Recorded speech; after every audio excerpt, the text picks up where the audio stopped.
کرمو یہ سن کر حیران رہ گیا، مگر اس کے دل میں خوشی کی لہر دوڑ گئی کیونکہ وہ بھی یہی چاہتا تھا۔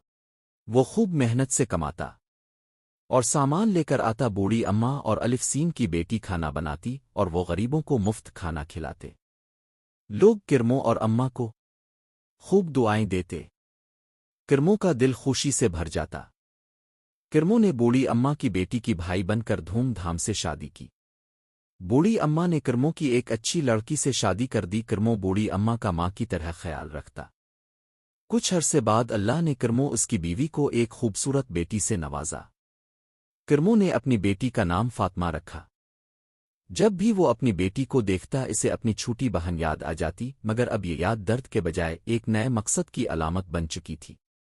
کرمو اپنی بیٹی فاطمہ سے بے حد محبت کرتا تھا۔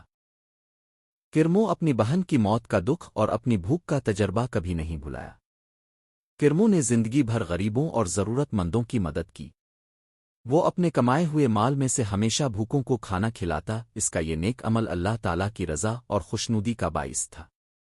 اگر آپ کو ہماری یہ کہانی پسند آئی ہے تو اسے دوسروں کو بھی سینڈ کریں اور ہمارے چینل کو سبسکرائب اور لائک کریں۔